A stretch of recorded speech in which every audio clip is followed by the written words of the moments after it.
CM Kamal Nath आज से 2 दिवसीय दौरे पर छिंदवाड़ा जाएंगे। सीएम उमरहर गांव में गौशाला का उद्घाटन करेंगे और इसके अलावा सामूहिक विवाह कार्यक्रम में शिरकत भी करेंगे। भोपाल में विधायक आरिफ मसूद नागरिकता संशोधन कानून के खिलाफ घर घर जाकर अभियान चलाएंगे। उन्होंने इस अभियान का नाम संविधान बचाएंगे, हम कागज नहीं दिखाएंगे ये रखा है। ग्वालियर पहुंचे दिग्विजय सिंह ने मोदी पर तंज कसा और नमस्ते ट्रंप के आयोजन को लेकर निशाना साधा। दिग्विजय ने कहा कि समझौता 2 देशों के बीच होता है, 2 व्यक्तियों के बीच नहीं। कांग्रेस नेता दिग्विजय सिंह ने बीजेपी के उस बयान पर पलटवार भी किया जिसमें बीजेपी प्रवक्ता ने दिग्विजय सिंह को आईएसआई का हैंडलर बताया था। दिग्विजय ने सवाल के जवाब में पीएम और गृह मंत्री को निकम्मा भी बताया, खुद को गिरफ्तार करने की चुनौती दी। भोपाल को ओडीएफ प्लस का दर्जा मिला है, ये स्वच्छता सर्वे में बेहतर व्यवस्था के लिए दिया गया है। इंदौर में सिलेंडर फटने से एक ही परिवार के 4 लोग घायल हो गए। इन्हें एमवाय अस्पताल में भर्ती करवाया गया है, इलाज इनका लगातार जारी है। इंदौर एयरपोर्ट पर कस्टम विभाग ने 28 लाख का सोना पकड़ा है। हथौड़ी में छिपाकर यह सोना दुबई से लाया जा रहा था। हथौड़ी को काटने पर इसमें से सोना निकला।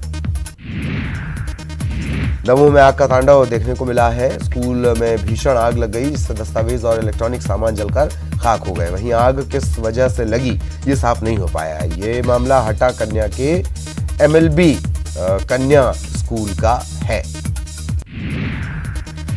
भिंड में बेखौफ बदमाशों ने सराफा व्यापारी को गोली मारकर 70,000 की नकदी लूट ली। गनीमत ये रही कि इस वारदात में व्यापारी बाल बचा। पुलिस मामले की पड़ताल कर रही है। ग्वालियर के डबरा में रेत ठेकेदार ने दबंगई दिखाते हुए हथियार बंद गुर्गों के साथ एसडीएम ऑफिस ये पहुंचा। ये ठेकेदार 50 से ज्यादा राइफल लेकर पहुंचा था। भोपाल में आईपीएस सर्विस मीट का आज है दूसरा दिन। बोट क्लब पर वाटर गेम्स और फन गेम्स का आयोजन होना है। कल्चरल प्रोग्राम में भी अफसर परफॉर्म करेंगे। इससे पहले भोपाल में चल रही आईपीएस सर्विस मीट में अधिकारियों ने खूब मस्ती की। पुलिस अधिकारियों ने इस दौरान बल्ले पर हाथ आजमाए, साथ ही सांस्कृतिक कार्यक्रम में भी अपनी कला का जलवा बिखेरा। आज से खजुराहो डांस फेस्टिवल की शुरुआत होगी। ये डांस फेस्टिवल 20 से 26 फरवरी तक चलेगा। इसमें आए कलाकार अपनी कलाओं का रंग बिखेरेंगे। छतरपुर में नेशनल दिव्यांग क्रिकेट टूर्नामेंट T20 टूर्नामेंट का आयोजन किया गया है। इसमें लगभग तमाम राज्यों की टीम शामिल हो रही है। इस प्रतियोगिता में पहला मैच मध्य प्रदेश और जम्मू कश्मीर के बीच खेला गया और इसमें मध्य प्रदेश की टीम ने जीत दर्ज की है। और यहां रुकेंगे एक ब्रेक के लिए।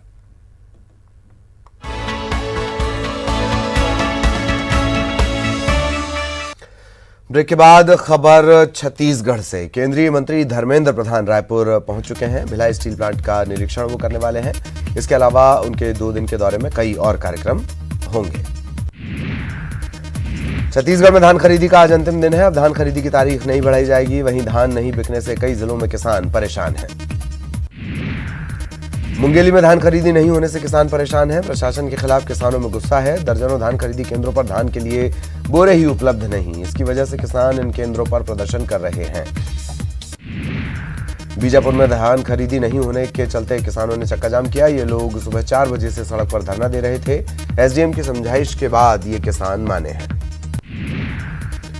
छत्तीसगढ़ के आदिवासियों को सरकारी योजनाओं का सही लाभ नहीं मिल रहा। राजिम माघी पुन्नी मेला में पहुंचे आदिम जाति कल्याण विभाग के मंत्री प्रेमसाय टेकाम ने इस बात का दावा किया। उन्होंने कहा कि प्रदेश में योजनाओं की कमी नहीं, लेकिन उसे ठीक ढंग से लागू नहीं किया जा रहा। मुख्यमंत्री भूपेश बघेल कल अमेरिका के दौरे से वापस लौटेंगे। न्यूयॉर्क में US India strategic partnership forum की बिजनेस मीटिंग में वो शामिल हुए। यहां सीएम ने प्रदेश में निवेश को न्योता दिया है। इसके अलावा औद्योगिक नीति के बारे में जानकारी दी। छत्तीसगढ़ में एनपीआर लागू नहीं होगा, ये बयान गृह मंत्री ताम्रध्वज साहू ने दिया है। उन्होंने ये भी कहा कि सीएम की मंशा के मुताबिक ही काम होगा। आयकर विभाग के रडार पर छत्तीसगढ़ में बड़े अस्पताल रहे। कवर्धा में 3 बड़े अस्पतालों से टैक्स चोरी की 7 करोड़ 5 लाख की राशि डिपार्टमेंट ने सरेंडर करवाई है। इसके अलावा रायपुर के 2 अस्पतालों पर भी दबिश दी गई थी। धमतरी में सुपोषण जागरूकता अभियान में नेताओं का अलग अंदाज देखने को मिला। कवासी लकवा साइकिल चलाते दिखे, जबकि चित्रकूट के सांसद दीपक बैज ने कबड्डी पर हाथ आजमाए। कोरबा में एसईसीएल के कर्मचारी को ऑनलाइन खरीदी महंगी पड़ गई। कर्मचारी ने एक एंड्रॉइड मोबाइल का ऑर्डर किया था। उसने मोबाइल की कीमत भी चुका दी थी। जब पार्सल खोलकर उसने देखा तो उसमें एक बेल्ट, 2 मामूली पर्स और पत्थर रखे हुए थे। ठगी का शिकार कर्मचारी पुलिस के पास पहुंचा है। महासमुंद की बसना पुलिस ने अवैध शराब के साथ 2 लोगों को गिरफ्तार किया। पुलिस ने आरोपियों से 451 पाव अंग्रेजी शराब जब्त की है। इसके अलावा पुलिस ने खाली शराब की बोतल और ढक्कन भी बरामद किया। जशपुर पुलिस ने 2 शराब तस्करों को गिरफ्तार किया है। ये तस्कर झारखंड से विदेशी शराब लाकर छत्तीसगढ़ में बेचा करते थे। इनके पास से 26 लीटर शराब जब्त की गई है। भिलाई के आवासीय परिसर नेहरू नगर में 80 फीट सड़क पर कब्जे के मामले में हाईकोर्ट ने दुर्ग कलेक्टर को 3 माह के अंदर कब्जा हटाने के निर्देश दिए हैं। जशपुर के तपकारा वन परिक्षेत्र में हाथी के हमले से बुजुर्ग की मौत हो गई। लाश 3 दिन तक जंगल में पड़ी रही, लेकिन हाथी के डर से कोई भी जंगल के अंदर नहीं घुसा। बाद में हाथी जब यहां से हटा तो ग्रामीणों ने ही शव को बाहर निकाला। कवर्धा स्थित सरदार वल्लभ भाई पटेल शुगर फैक्ट्री से निकलने वाले मोलाइसिस को लेकर सुनवाई हुई है। इसमें राज्य शासन और शुगर फैक्ट्री ने जवाब प्रस्तुत करने के लिए हाईकोर्ट से 3 सप्ताह का समय मांगा है। बिलासपुर के तिफरा ओवरब्रिज के निर्माण में हो रही देरी पर हाईकोर्ट ने नोटिस जारी किया। हाईकोर्ट ने बिलासपुर रेलवे के महाप्रबंधक, कलेक्टर और एसपी को नोटिस जारी करते हुए 5 मार्च तक उनसे जवाब देने के लिए कहा है। जशपुर जिले के पथलगांव में राष्ट्रीय राजमार्ग विभाग द्वारा किए जा रहे नाली निर्माण को लेकर लोगों में गुणवत्ता को लेकर अब सवाल खड़े होने लगे। इसके बाद स्थानीय लोगों में नाराजगी है। नगर पंचायत के सीएमओ और उपाध्यक्ष ने मौके पर पहुंचकर जांच की और गुणवत्ता में सुधार लाने के निर्देश दिए हैं।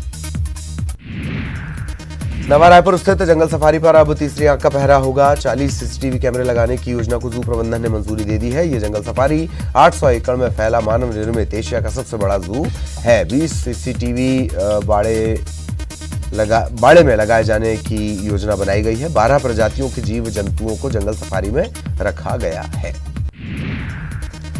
रायपुर से लखनऊ के लिए 29 मार्च से दोबारा हवाई सेवा शुरू की जाएगी। 7 दिनों के बजाय ये सेवाएं 3 दिनों तक के लिए रहेंगी। बुधवार, शुक्रवार और रविवार को यात्री लखनऊ के लिए उड़ान भर सकेंगे। इसके अलावा मुंबई, अहमदाबाद, जयपुर, पुणे के लिए नई उड़ान की मांग की जा रही है। इंदौर में पुलिस ने बदमाश राम शर्मा को गिरफ्तार कर लिया। आपको बता दें कि बदमाश राम शर्मा पर सराफा इलाके में ग्राहकों को धमकाने का आरोप है। सागर में कोर्ट में गवाही देने गए युवक की पिटाई हो गई। बताया जा रहा है कि गुटखा खाकर अंदर जाने